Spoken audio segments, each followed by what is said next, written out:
we'll go back to present tense for a moment.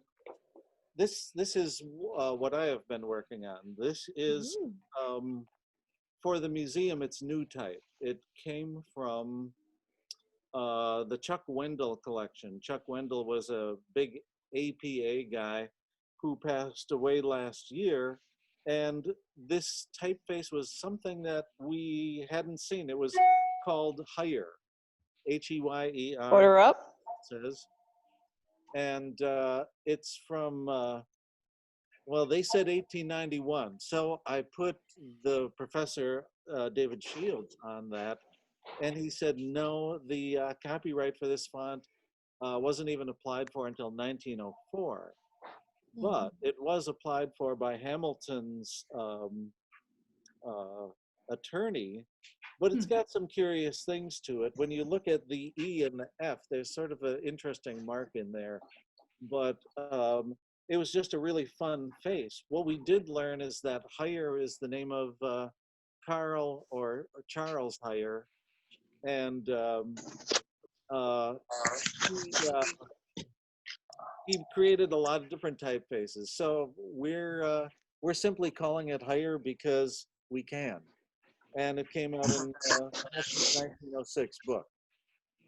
So not bad, and it also gave me a chance to use the Corex, which is a press that we get from John Horn. It's a nice size, about 19.5 by 27. So so that's kind of nice. But anyway, we're we're continuing on here, taking our turns and doing stuff. But in my role as the everything from printing to collections management to maintenance, the maintenance part makes me essential. So there's a first time for everything, I guess. Nice.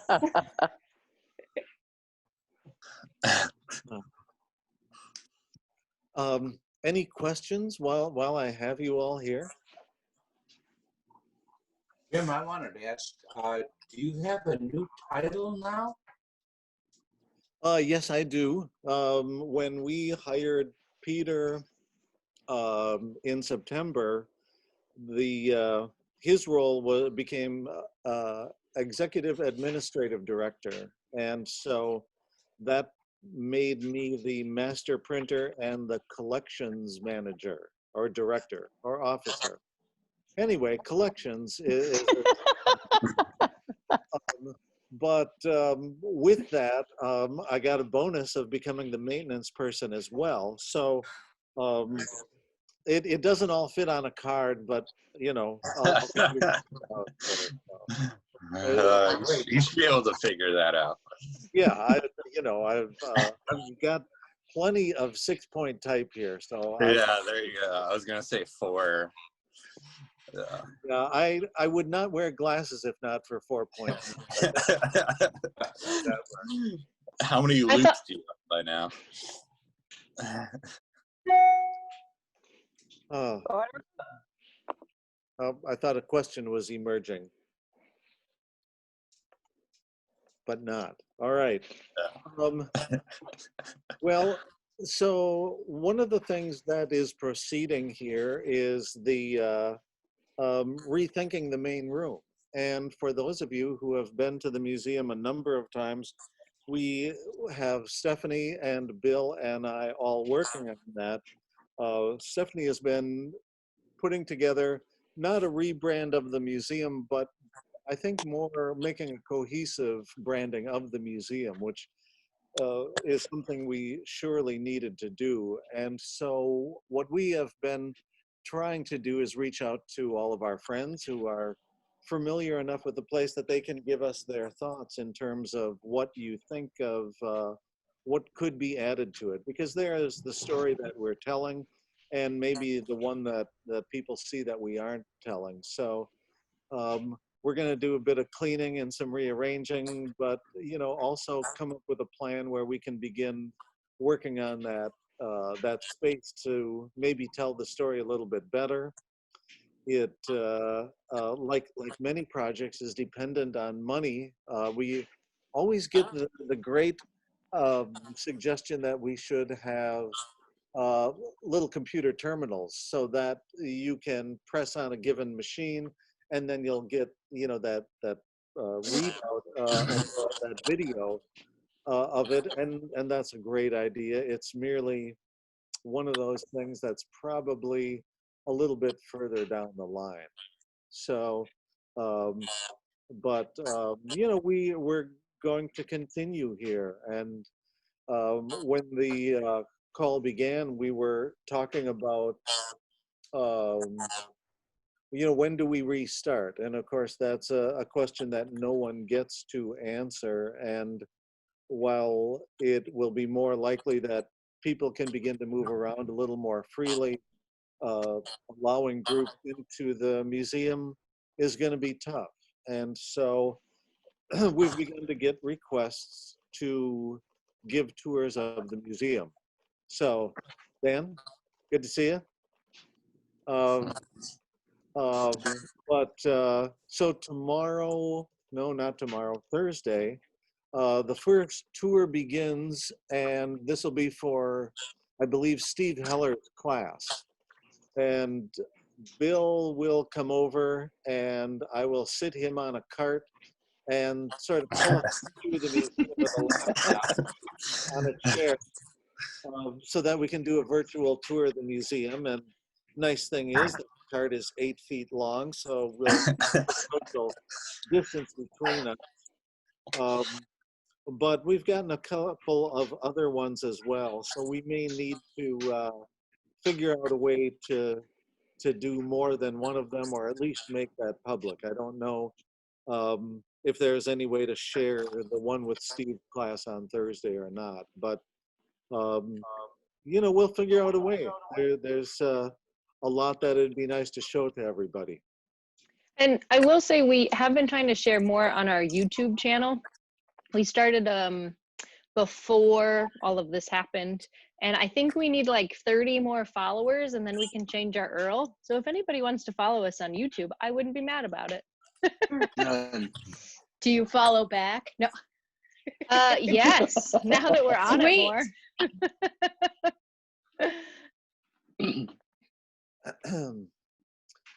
And then we will also continue the Zoom meetings, and those will be kind of nice as well.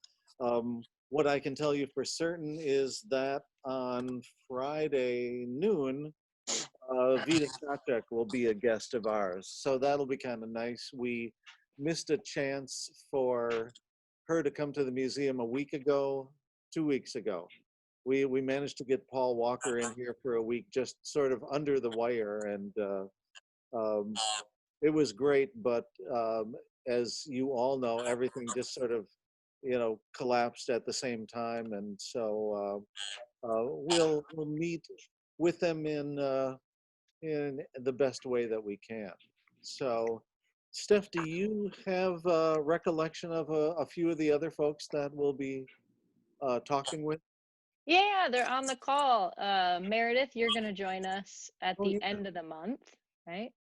Amanda, are you next week? I've looked at all the files multiple times. I'm mid-April, which is Okay. I'm hoping to tell you about the project that I'm doing for school, which involves. Ooh. We'll see. Or maybe I'll just show you my cat.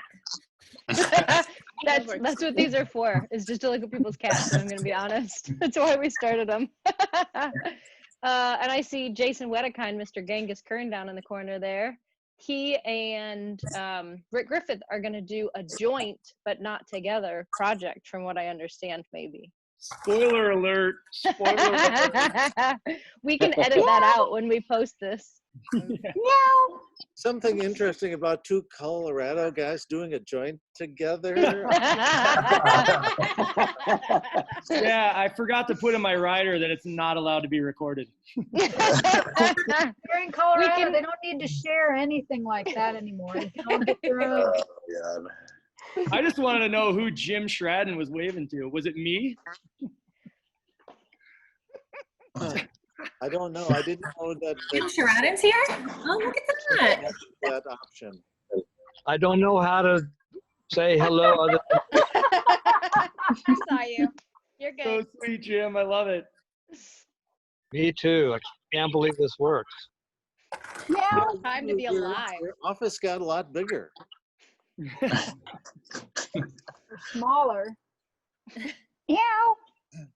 Hi, Selene. Hi, Amanda. Selene, can I ask you if anything, what activity is happening at Hatch? Well, we've put Mao in charge. So we're hoping that she has been able to enlist and train all of the security staff in the building to design and print posters while we're away, which I don't know. She doesn't like to get on the speed boards of the presses. She likes to get into the press bed. So I'm not sure how well that's gone. Nothing. The mayor closed the city down to all non-essential services, and so far be it from us to let them know that we think that printing is an essential service. So we haven't been printing this is our 3rd week not printing. God Oh, dang. wow. We Physically do, hurts. most of our business is live entertainment. So Right. up through this week, we're probably okay with postponements. Most people are postponing their events or shows. But next week, we're going to start to get a little antsier. Mm-hmm. With Hatch being a traditional printer longer than any of us, it'd be nice to find some jobs that were considered essential that they needed to have you print for them. But perhaps the process is a little slow for some of those folks. Yeah, it is slow for most folks. We do have a few clients who are actually being a little petulant about demanding their posters. They actually want the posters as quickly as possible, and if we could get in there today, I would be in there printing. But we appreciate that they love what the process lends itself to, which is all the texture and the color and the smell and all that kind of stuff. But it puts us in an awkward position in terms of being thoughtful about what to do to ourselves and to our coworkers and stuff. Right.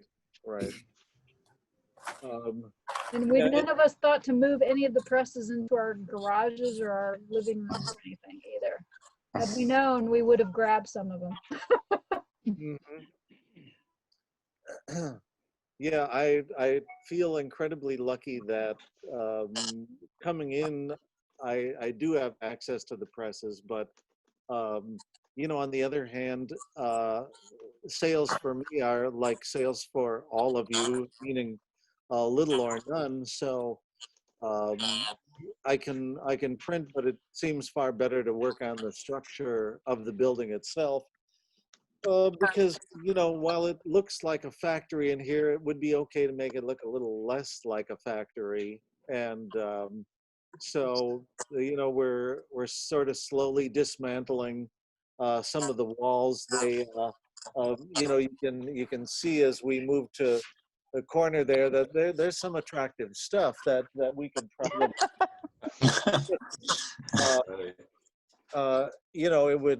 it would give us that chance to hang a few more things on the wall, right?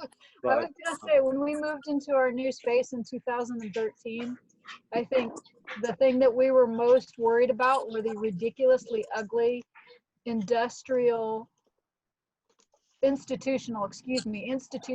think loony bin, institutional brown walls that we had to cover as quickly as was humanly possible because they were so depressing and made it look like not a print shop. So here, I second that vote of beautifying your workspace. Well, as you look around and you start thinking of the various tasks that we need to do, the question that keeps sort of creeping into the background of your thought is, wouldn't a different building simply give you less headaches? But, you know, and what it may have some truth, I know that neither Steph nor I are interested in moving that many semi-loads to another facility. And I was told that, well, if we moved again, you wouldn't have to do the moving. And we all know that is not really Yeah. true. You know, it's a nice theory, but it would never happen. So I have been getting lots of Facebook memories in the last couple weeks about how, what was it, 7 or 8 years ago, we were packing up the press room at the old space and getting everything in boxes and moving it over. Yeah, it Larry, was, you were part of that crew. yeah. Yes, I remember that well. You know, Richard, you helped. Unforgettable. Yep. Yep. Both Richards. oh yeah. Well, and what was interesting about it is at that time, Steph, you probably remember, we did not have the building secured. We merely had permission to move into this building Yeah. should we need an in-between in case this all fell apart. You know, we really did not want to move again. But you know, it had to be done fast, and we got in, and everything is better for it. But it really is something that I wouldn't want to wish on someone. It's you know, none of this stuff is light. That's really the problem with it all, right? So no, never again for me. So. So we'll continue, you know, taking down air hoses and pipes and all of the miscellaneous things that hang around.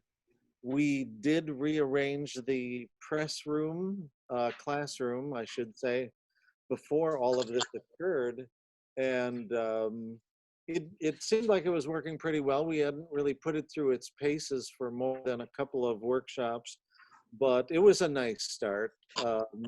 You know, again, it goes back to the idea that it was all done with such a need to be incredibly fast. And so as a result, there were things that we overlooked. And in the end, I feel pretty good about it because I think that we managed pretty well. And, you know, it got us through the last 8 years. So I'm okay with that. But I don't know. I think that I've always wanted to do a restrike of one of the billboards that we've got. You know, one of those 16 feeters or something like that. And while you would need an empty museum just to lay it all out, I'm not sure that I would need more help. So I don't know that that's going to happen. I think if anything, I might arrange them all on the floor just to take a picture of so people can see some of those things, because that's the only way I think they're going to see the light of day for a while. But what's tempting is to try to print them in one unit, because, you know, a 2-sheet block is 52 by 40. And so if you need 10 of those, to print one color, and it's a 4-color piece, right? That's 40 press runs on a press I really don't have. But with a roll of paper that was 8 feet high, that'd almost fit. But you'd need 6 people just to pick the sheet up after you had inked the whole thing. So stay tuned for that. I'm not going to tell you when that'll happen, but, you know, it's I think it's got some merit as a group project. We got 36 here. We should all just head down to the museum and call it a day. Well, we could each come in one at a time and do our corner, you know, doing a bit of burnishing. I'm not sure how long it would take to burnish about, what would that be? Maybe, I don't know, 80 square feet of impression area. Yes. Well, Has anyway. has anyone been setting up any printing on their tabletops? I know some of you have press rooms, but has anyone had to go the like kitchen table route lately, either to teach a class or do your own work? Yeah, I have. Yeah, what you been up to? Doing these Lego block prints. Oh yeah. Yeah. So I got piles of these. I did it right before the apocalypse happened. I like it. Very nice. And so I have like the worst rare that I could find. That You do. completely destroyed. But yeah, it's been interesting. So, well, because you were about to have Chris Chandler out, who is my old studio mate, who is Newhouse Press in Portland, Oregon. Mhm. And he's doing the P22, the alpha block prints, the large mural block prints. And so he taught me like all the ways to do the Lego stuff. And so basically what you have to do is you have to get, they're all super funny. So these little flat tiles. And so you can buy them by the soup container for about $6. And then you just get a flat base. And then you basically just ink it up and run it over. So that's been interesting, teaching myself that way. I've gone from being a very professional printer to the worst printer I've ever known very quickly. I took the Amos Kennedy route, big time. So I saw somebody using that to teach in a typography class, and I haven't done it yet, but found it very interesting. The logo or the Lego printing. yeah, it's a lot of fun. It's widely interesting because it's like you take everything you know about doing fine printing, and then you just throw it out the window. And then you just kind of see what you can make out of it. It's kind of like what Hatch did in a way, where he's just like slap as much ink as you can on the press, run everything over, and basically everything's make ready that turns out to be the coolest work in the end. Yeah. So that's been funny. So anybody else been doing home printing?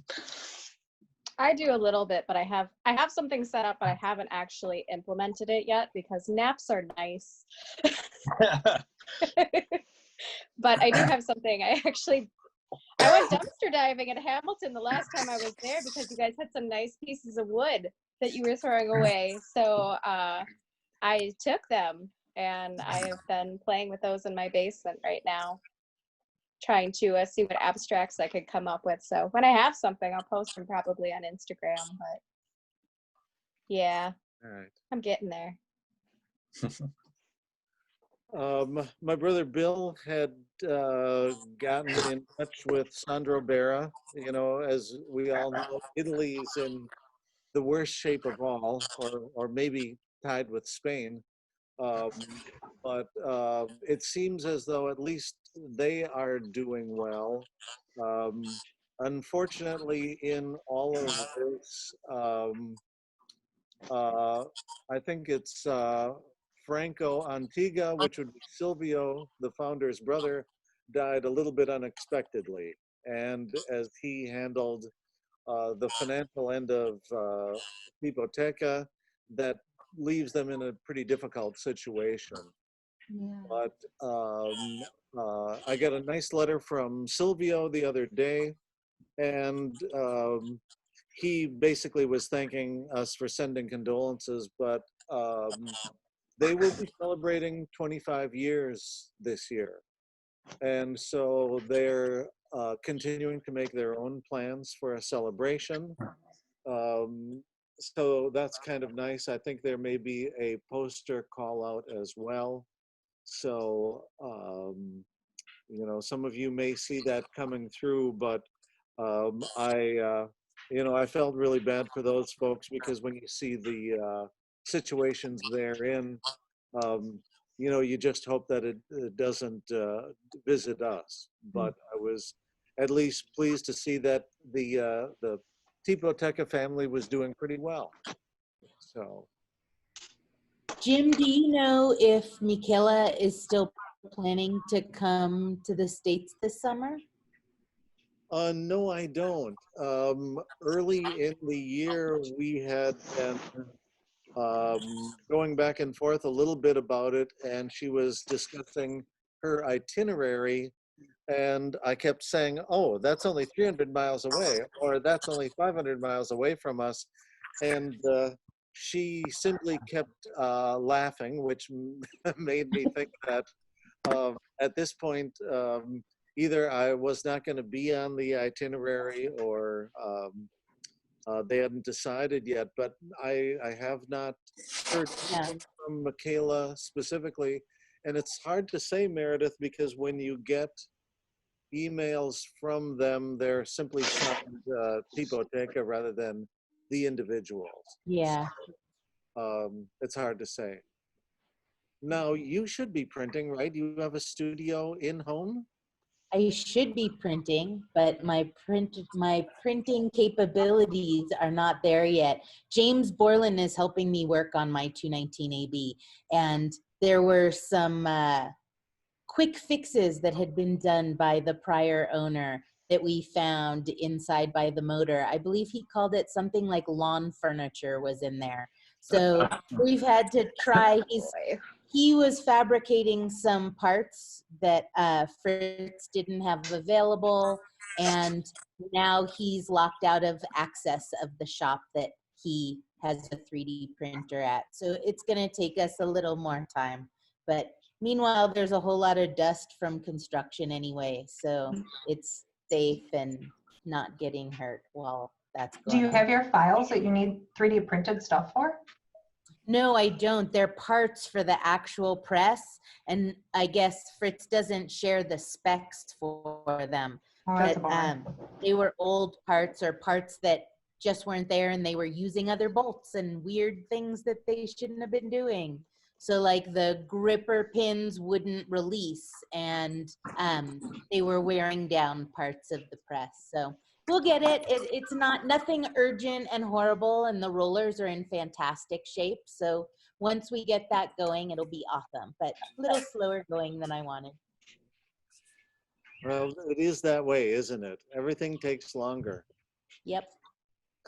Now, Michaela Tours, who is on the call today, has a new press herself, which I assume she's already got inked up and running. What is it you got again, Michaela? A Universal 1 with a power carriage. I haven't inked it up too much just because we're kind of struggling to get it level. It's in my garage right now, and the floor isn't as flat as we thought it would be. So I hesitate to ink it up too much before it's leveled. Mm-hmm. So. Well, and you've only had it 2 weeks, maybe? This will be a week and a day.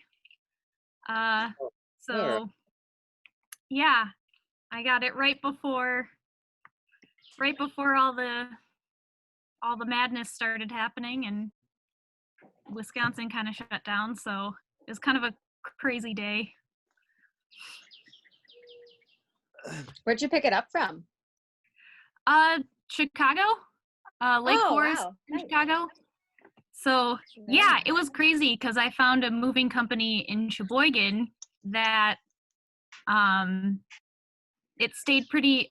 Got to keep it pretty reasonably priced for shipping because they considered it local because it was within 200 miles. So I didn't know that was considered local. And yeah, right. What moving company was this, Michaela?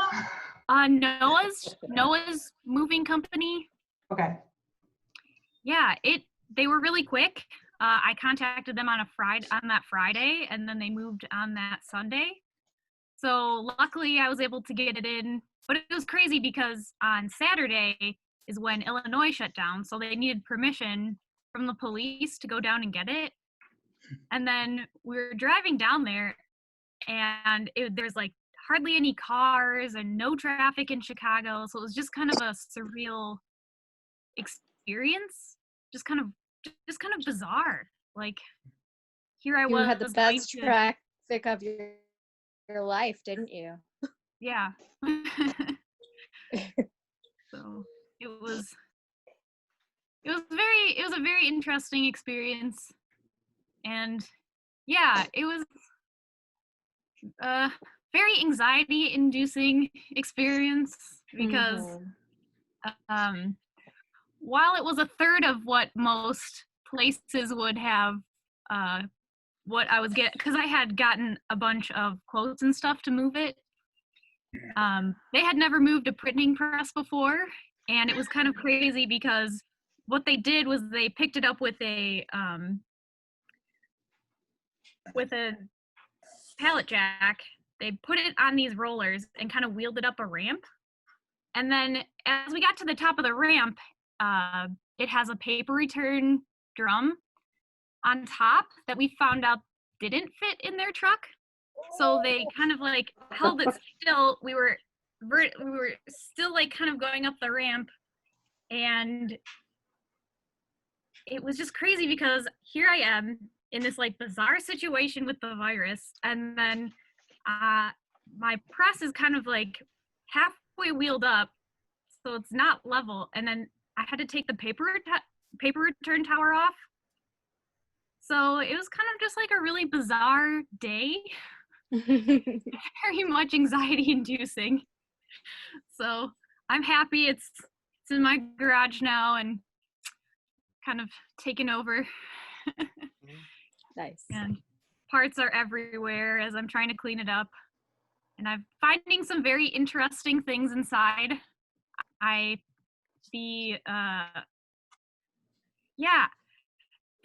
Found some unwind from the roller, the inside roller. So that was fun. Finding lots of treasures, good and bad, inside. Any garden furniture? Huh? Meredith said she found garden furniture. I didn't know if you also found that as well in yours. Maybe it was a common fix back in the day. Lawn furniture. Lawn furniture. Yeah. Well, yeah, it was cool. I did find the schematics for the electrical box in the back. So I have been finding some cool things. And there's also like a piece of paper that I have to look up the company, but it said it might have been from Milwaukee. So it could have been originally a Wisconsin press. So that's kind of cool. Coming home. Yeah, Well, pretty much. You know, and as we all know, there is moving and then there's printing moving, which are completely different things. And movers tend to think that they really have a grip, pardon the pun, on the sort of things that they move, but in fact they don't. Now it was 4 years ago that we moved Silver Buckle Press into the museum, and two local guys were working together. It probably helped that they were brothers because then they didn't kill each other. But we definitely convinced them that they never wanted to move printing equipment ever again. The move should have been a lot easier than it was, but you know, I mean, we all have those stories about moves that did not go so well.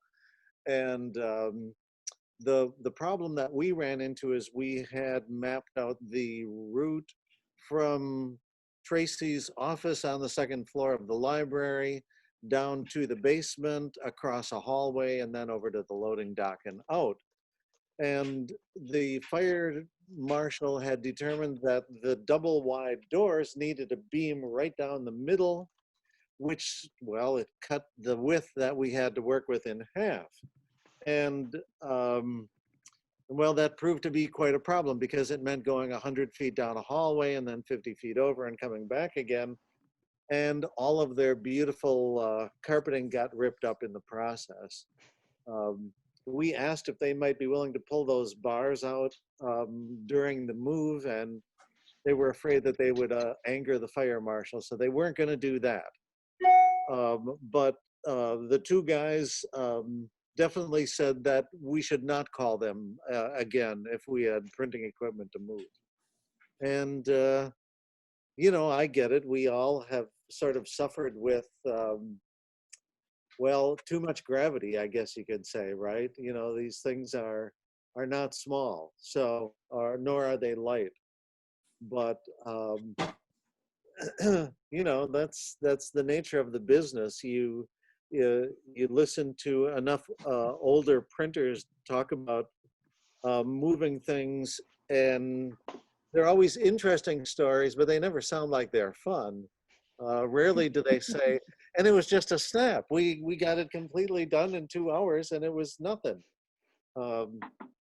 So that's the price you pay to get this stuff. So. Yeah, but once you get it, you got it forever because nobody else wants to move it. That's right. That's right. Put it in your basement if you really don't want it to go anywhere else. Yes. So I am watching everyone, and I feel ill prepared. I forgot that this was like a happy hour. I think I've seen whiskey and at least 3 beers. Is there anybody else out there cheersing? That's a Wisconsin, Brad. That's illegal for you to have. Oh, mine too. Oh yeah, you go. Old style. I would expect nothing less, Jason. I had. What do you got? Spotted cow or something? Spotted cow. It keeps disappearing, kind of, but. I'll just say. A little early on the West Coast. In my defense, it's an hour later here, so I have more. No, I kept going. Exactly. Oh, I might have to disappear and go to my kitchen for a minute. Gwendolyn, which one are you drinking? I see you're at Hatch, by the way. Yeah, Gwen, you and Brad got your Hatch backgrounds. You're right. Yep. I decided now that we all live on Zoom, I have to learn how to use those background things. So here, I actually set up a green screen behind me. Let's see if I'll show you what it really looks like where I am. It looks like that. But I thought it'd be fun to be at Hatch. These are not awesome. The talents I expected us to develop this year, I guess. Well, I just got my calendar invite for 4 o'clock Mountain. Oh. I was like, oh no, I did the time wrong. Yeah, we had like 30 people sign up for their 1-hour reminders on MailChimp, which looked like it went through correctly, which I learned a new MailChimp thing, which I didn't know how to do before this week. That's awesome. Yeah. And I was also informed by my wife that it doesn't have to have beer if it's happy hour. I was like, whatever, what fun is that? No, I like it. Well, I think I saw Dan. Was that whiskey? Yeah, it's whiskey. I'm on Monroe.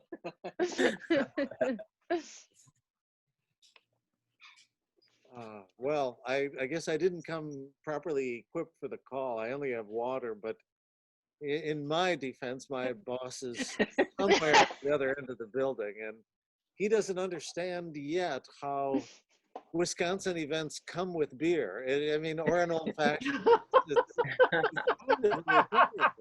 We're going to teach him. He's going to get learned. What you need to do is just bring out the cheese and the sausage with it, and then just sort of slide the beer in, and then he'll start to get the idea. Right. Yes. Sounds like a good idea. Yeah, it's all of a piece. We'll just start like pouring it in beverages he leaves laying out. Just put a little shot. Oh God. Oh my. The mind of Emily. Carry on. Ignore me. This is tequila. So press moving horror stories and good stories would be a good topic if we ever get a lull, because that wasn't just a lull. No. We'll I'll add it to the list. I liked Allison Fisher last time. She was like ready. She was like, "Hey, who's doing what? What sandwiches are you eating? What are you making now?" So we'll add it to the ongoing list. Well, and everybody's got a press moving horror story, but the lull right there was actually intentional, Jason, because we've got a friend you might know, Gaddis Cerulis. He taught me to embrace the uncomfortable silence, and as a matter of fact, he did not appreciate it when I broke them. And so we would be working together, and then suddenly nothing else to say, right? And so you just kind of don't break the silence. That was his point. You know, there's something to be enjoyed about the discomfort of a lot of people not talking at the same time, which I guess I hadn't fully appreciated. Brad, you've got a twin in the background. This is the days when I would print. Mm-hmm. I guess I still can, but where's your studio in relationship to your house? It's about 3 miles away. So and because I'm in this space by myself, I can still go.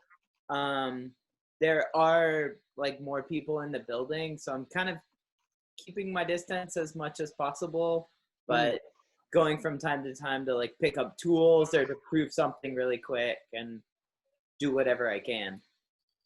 Well, yeah, I was thinking you could always write yourself a letter to indicate that you were an essential part of your own studio. You know, to show off in case you get stopped on the way there. Yeah. As the president of Brad Vetter, I hereby allow Brad Vetter to do whatever he wants to do. Like that? Just have a sticky note that says, "I do what I want" on your windshield. Well, we are printers. Perhaps we could come up with a type of certificate that authorizes us all to go basically where we want to go. Sounds fair. Yeah. One thing that we aren't really sure of course, is that we're not knowing when this will end, but Steph and I are coming up with lists of other people to invite onto this program. And so if you've got ideas, you can send them to us. I had this idea that I would begin a radio station, quite honestly, because there seems to be a lot of room on the AM dial, I guess, you know. Rumor has it there's a lot of room going on the FM dial these days as well. Well, I'm seriously hoping that 918 is not taken, because it would be sort of the ideal space. That would be awesome. So if WOOD ever comes into, you know, reality, I will let you all know. WOOD. Well, that was the best I could come up with, but That's awesome. You know, I think printing radio theater would be kind of an exciting idea, and it sort of developed from what happens when you get invited to speak at a lot of conferences, which is eventually somebody's going to lose your talk, or the equipment will fail, or maybe you'll just forget to bring it along with you. And suddenly you'll be standing there on stage and you've got to make up a brand new talk because the one you were going to give is not working. So, so the Hamilton Theater of the Air sort of grew out of that idea. So. How about getting invited to a conference and 3 hours before you're supposed to speak, being asked to talk about a totally different topic? Yes, yes. I've done that. That's That was that's fun. another one that's good. The World Wide Web was very helpful in that one. talk about like macroeconomics. Yeah, Like, not letterpress at all. Macroeconomics in Micronesia. We should have PJ give us some lessons on acoustics and visual backgrounds or something. That would be awesome. Yeah. For what she's doing. She's enjoying spring coming to her neighborhood, as far as I can tell. But yeah, it's, you know, in a sense, much like Cellini, that is an industry that has nothing going on because the nature is the gathering of people. So it's been slow. She is fortunate that her spouse is a nurse, so she's in good hands for whatever happens. But you know, we kind of try to stay in touch a little bit, just to, you know, reach out to everybody, because this is a lot more fun than looking at the emails and that limitation. So I started writing letters again too, because that's always a good thing to do. And of course, the great thing about paper is that the virus dies on paper really fast. So you appreciate somebody out of the blue like April Sheridan sending you a letter, and nice quote from her. What is that?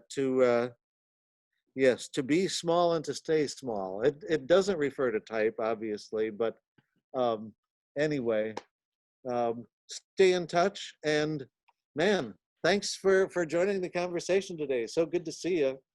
And well, we'll do it again. All right. All right. Thanks, Jim. Bye, everyone. Thank you, All Chad. right. Thank you all for Nice to see coming. you all. Thank you so much. Thanks.